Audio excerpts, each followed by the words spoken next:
Hi everyone, it's me Dr. Mazhar Ali and you are watching the medical lecture about gastroenterology. So today I would like to talk about the basic pathology of gastro. So in basic pathology today I will talk about the main pathology which are mostly people suffering with, like gastroesophageal reflux disease and peptic ulcer. So today my main focus will be on their two diseases, okay? So let's talk about the gut. Actually, this gastroesophageal reflux disease, it happens when then this is a normal cardiac sphincter. We call gastro, we call esophageal stomach sphincter or cardiac sphincter. So that sphincter in normal people, that sphincter functioning very well, because when food enter in the esophagus and food enter into the stomach, so that sphincter don't allow the food to come back to the esophagus and give the symptom like heartburning. But in that gastroesophageal reflex, what happens? That sphincter become relaxed abnormally.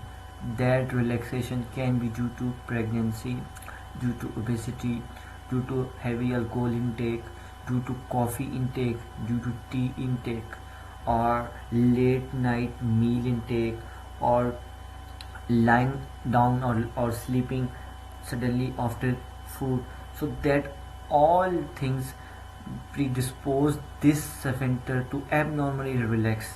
Or what happened, that upper part of the stomach can be passed through, cross to the diaphragm and present in the thoracic region. We call what hiatus hernia.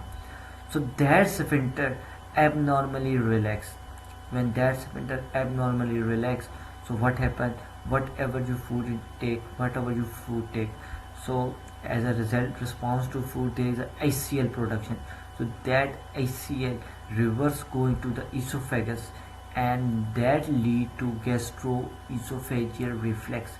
Mean what? That the gastric content enter into the esophagus and that can lead to esophagitis, because that HCl is a very acidic, so it damage the endothelium or damage the wall of esophagus.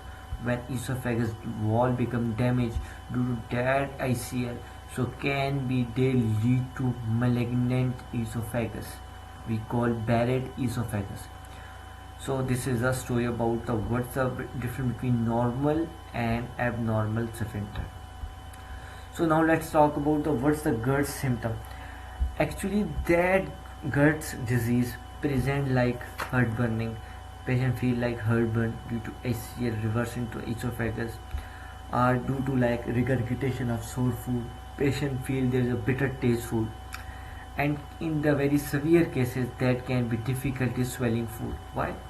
Because long-term acid rivers go into the esophagus and they lead to stricture formation here inside the esophagus, and that stricture due to long-term acid irritate the esophagus, and that stricture they present has swelling problem.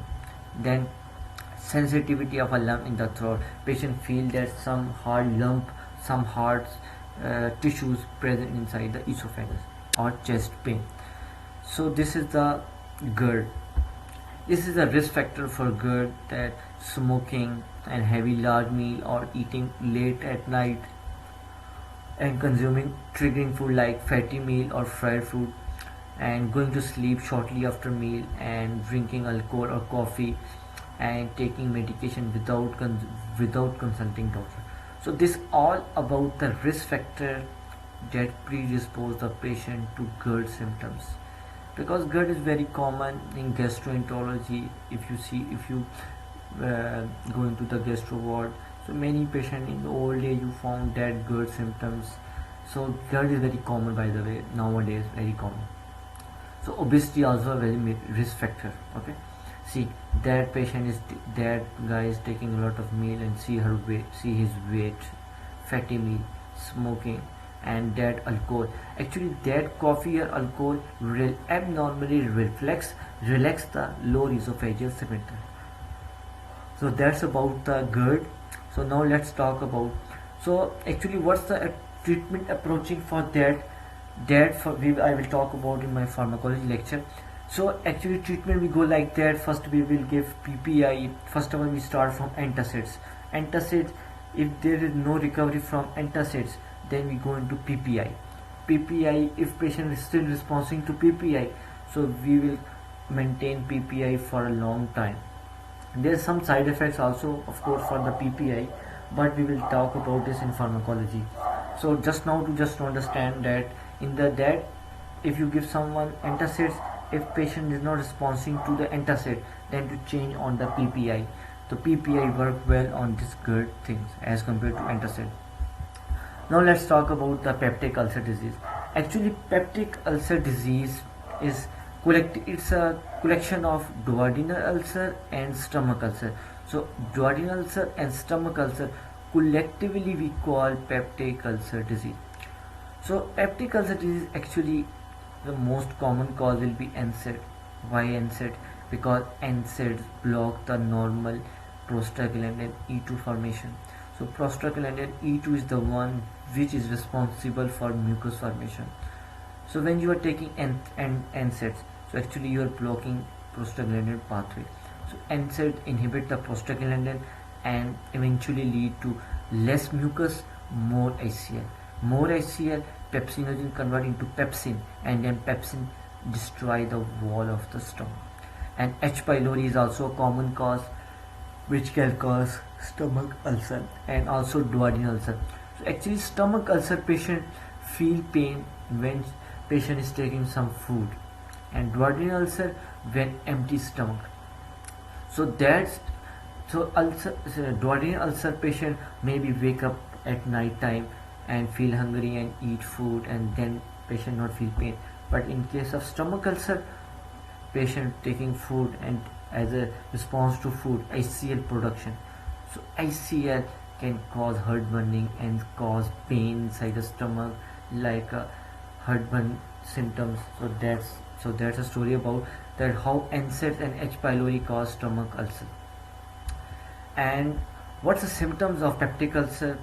Then there is a pain in upper abdomen, bloating, heartburning, unexplained weight loss, dark stool due to GIT bleeding, and nausea and vomiting.